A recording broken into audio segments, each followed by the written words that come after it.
नमस्कार दोस्तों। जिसका दिल साफ होता है भगवान उसके दिल में तस्वीर बनकर रहते हैं।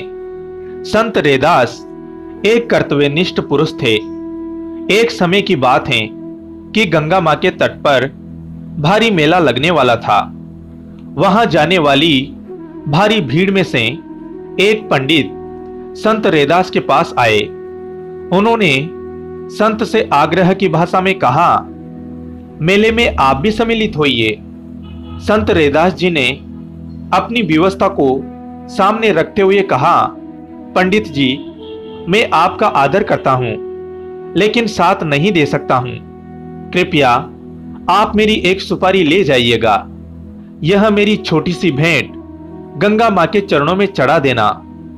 पंडित जी गंगा मां के मेले में पहुंचे।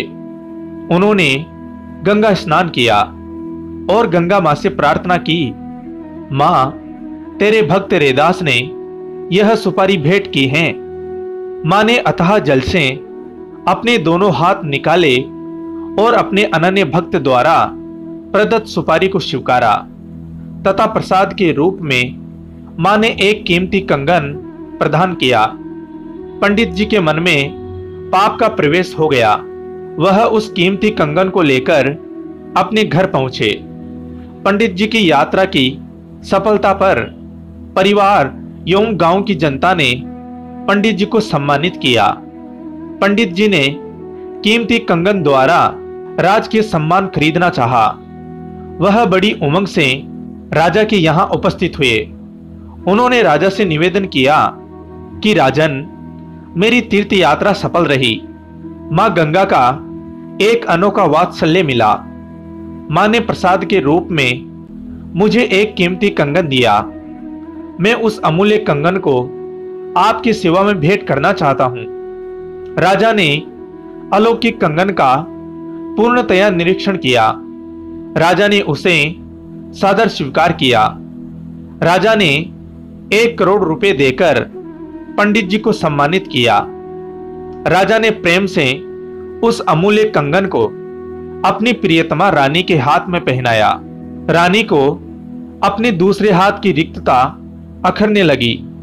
रानी ने राजा से निवेदन किया कि मुझे दूसरे हाथ में भी बिल्कुल ऐसा ही कंगन चाहिए और यह मेरा संकल्प है।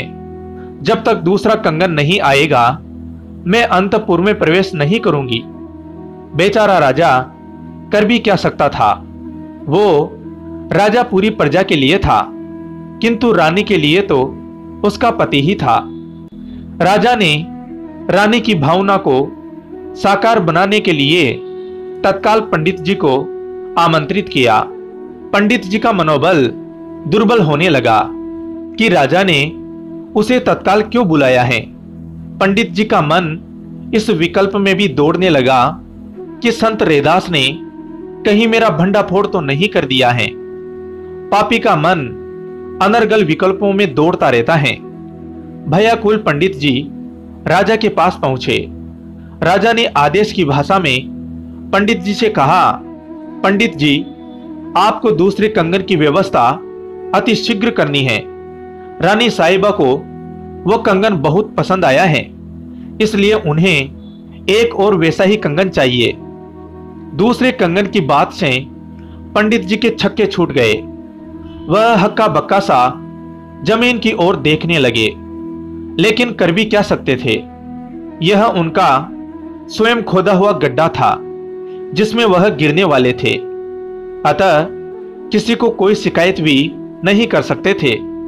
अंततः वह राजा की आज्ञा को साकार बनाने के लिए मां गंगा की शरण में उपस्थित हुए। उन्होंने प्रार्थना के स्वर में मां गंगा से निवेदन किया, मां, यह तेरा भोला बालक राजा के जाल में फंस गया है। इसे उबारना तेरे हाथ में है। तू ही इसे सुरक्षित रख सकती है। मेरी रक्षा करो मां।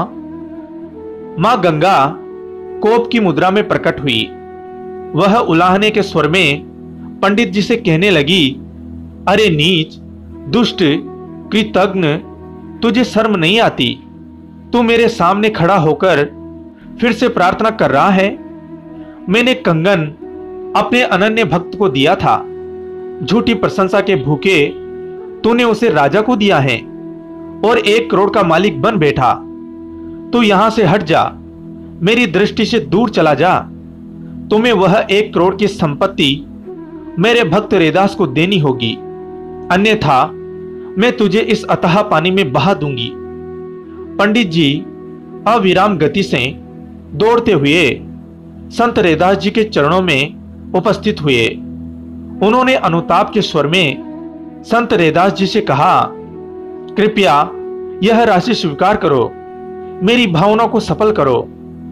संत रैदास जी ने कहा, मुझे किसी का श्रम नहीं चाहिए, मैं बिना श्रम के पैसे को खून के बराबर समझता हूं। पंडित जी की आंखों से आंसुओं की धारा बहने लगी। क्षमा याचना करते हुए अनन्य भरे स्वर में बोला, मेरी रक्षा करो भक्त रैदास, मां गंगा मुझसे रुष्ट हो गई हैं, राजा भी कुपित हैं।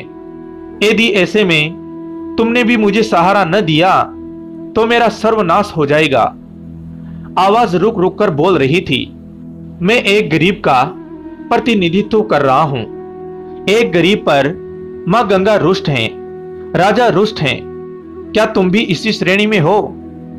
एक गरीब को निराशा का परिचय मत दो, मुझे बचा लो संत रैदास। संत रैदास जी का दिल करुणा का अक्षय भंडार था।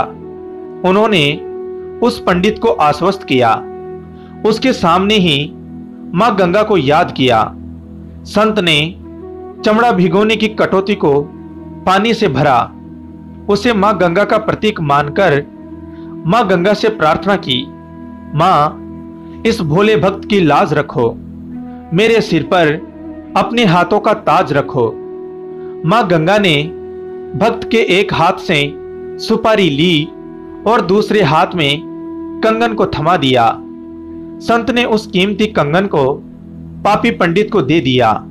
पंडित ने संत के प्रति आत्मिक कृतज्ञता व्यक्त की।